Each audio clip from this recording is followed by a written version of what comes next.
Добар ден, добре дојдовте на Слободен печат. Благодарам што се информирате од овој медиум. На 22 април светот го одбележува меѓународниот ден на планетата Земја, мајката Земја, под мотото Нашата моќ, нашата планета. Еве што ни носи овој ден.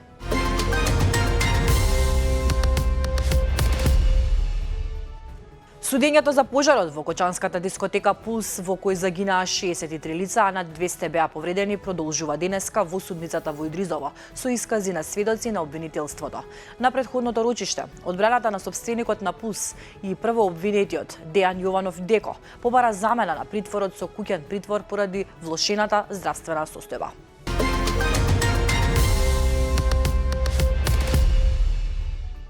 Владата по скратена постапка и без консензус од опозицијските СДСМ и ДУИ реши да ја укине пражинската влада. Министерот за јавна администрација Горан Минчев веќе го пуштил во собраниска процедура предлог законот за изменување на законот за влада. Тоа ќе значи дека пражинската влада ќе важи уште следните редовни парламентарни избори во 2028 година или за евентуални предвремени избори до тогаш, а на изборите по нив така наречена техничка влада да замине во историјата.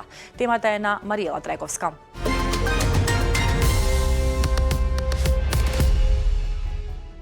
Премиерот Христијан Мицкоски на Фејсбук објави дека во Виена се сретнал со дел од македонската диаспора во оваа земја, со кои, како што пишува во објавата, разговарале отворено за предизвиците, но и за можностите што ги имаме како држава.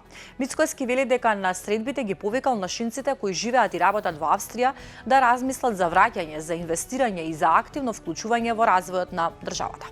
Ние навистина сме држава која што е гладна за инвестиции, држава која што ги повикува сите инвеститори во светот во рамките на нашите можности да дојдат кај нас и да инвестираат, бидејќи само на тој начин можеме да ја развиваме државата и на тој начин да го подкренеме стандардот на граѓаните во Македонија.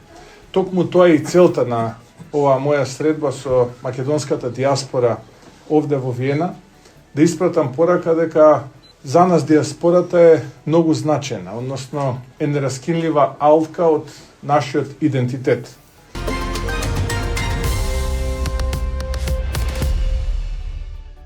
Најмалку едно лице загина во експлозија во хрватскиот град Сплит синоќа. Детонацијата се случила на местото на настанот, веднаш пристигнале сите расположливи полициски сили кои ги блокирале сите пристапи до местото на настанот.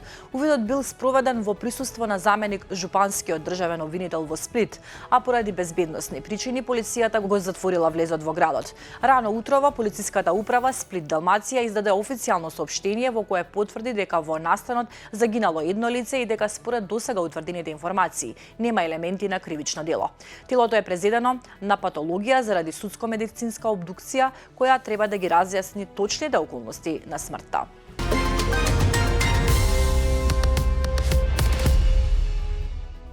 Дваесетипетгодишниот Фехит Мурик, осомничениот за брутално тројно убиство во Црна Гора, вчера вечер беше уапсен во центарот на градот Рожаје, објавија црногорските медиуми. Како што објави полицијата, Мурик е осомничен дека убил тројца мажи во населбата Стари аеродром во Подгорица. Телата на трите жртви денеска беа пронајдени во стан на Подгорица, пошто полицијата започна интензивна потрага по осомничениот. Според црногорските медиуми, Мурик живеел во изнаемен стан со убиените луѓе во Подгорица, а тие сите работеле заедно во градежништвото.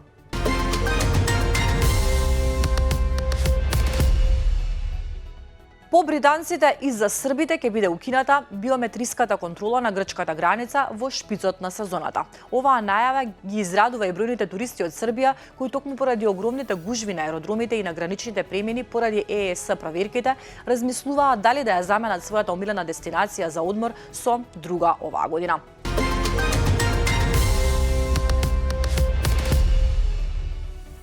Американскиот претседател Доналд Трамп повторно направи нагла промена во својата политика кон Иран, откако неколку часа пред истекот на примирието меѓу двете земји објави дека еднострано го продолжува. Само неколку часа претходно во интервју за американската телевизија CNN, Трамп изјави дека нема намера да го продолжи примирието.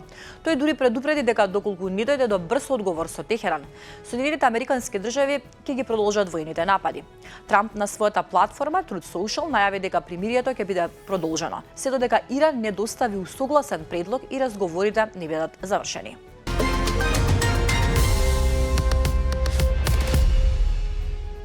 Иранските сили отворија оган врз брод со контејнери во близина на брегот на Оман, при што е оштетен командниот мост, но екипажот е безбеден, соопшти агенцијата за поморски трговски операции на Обединетото кралство. Инцидентот се случува во време кога претседателот на САД го продолжи примирието со Техеран, иако часови претходно најавуваше воена акција врз Иран. Иранската страна тврди дека действувала бидејќи бродот не ги почитувал сигналите.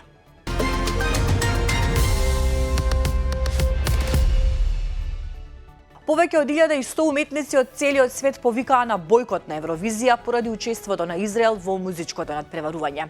Меѓу потписниците на отвореното писмо се и познати имиња како Масиф Атак, Питер Габриел, Роџер Вотерс и Брајан Ино, како и бројни други музичари и поранешни учесници на Евровизија. Писмото, објавено од иницијативата "Нема музика за геноцид", остро се спротивставува на како што наведува користењето на Евровизија за перење на угледот и нормализирање на израелскиот геноцид, опсадата и бруталната воена окупација врз палестинците.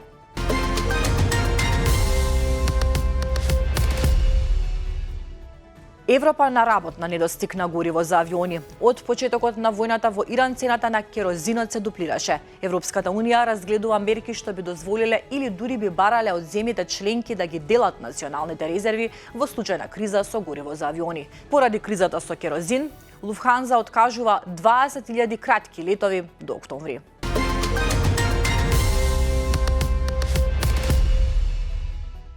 Голем крокодил влегол во хотел во Зимбабве во потрага по храна, откако претходно излегол од реката Замбези, наизненадувајќи ги гостите и персоналот, објавуваат странските медиуми. Според сведоците, влекачот долг околу 4 метри влегол во хотелот и прво се обидел да влезе во кујната, откако го нашол ресторанот со шведска маса затворен. Еден британски турист го опишал крокодилот како се однесувал, како гостин, движејќи се низ ресторанот, а потоа седнал на шанкот со шведска маса, каде што гостите на хотелот со 4 звезди го фотографирале. Хотелот има професионален тим, обучен да реагира соодветно и ефикасно во вакви ситуации.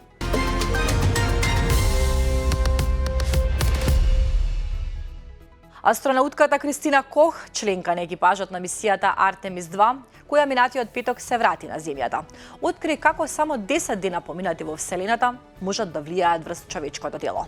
На видеото кое го објави 47-годишната астронаутка, воедно и прва жена која летала околу месечината, се гледа како се обидува да оди по права линија, но очигледно има потешкоти со одржување рамнотежа.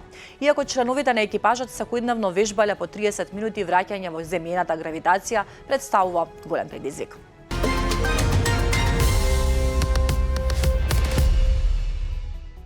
Светското училишно првенство во ракомет под покровителство на Интернационалната училишна федерација, чии домаќин оваа година е нашиот главен град Скопје. Вчера вечер го имаше свеченото отворање на плоштадот Македонија. Првенството со надпреварите почнува денеска и ќе трае до 29 април. На првенството ќе присуствуваат 20 делегации од целиот свет кои во земјава пристигнаа во претходните 2 дена.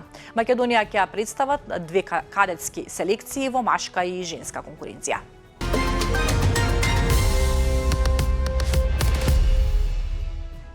На крај метео, времето денеска ќе биде променливо облачно со повремен локален дожд, пообилен во западните делови. Ќе дува слаб до умерен на наместа долж поврдарието, повремено засилен ветер од северен правец. Дневните максимални температури ќе се движат од 9 до 18 степени. Гледавте вести, благодарам на довербата. Повеќе информации побарете на нашиот сајт и на нашите профили на Инстаграм и на Фејсбук.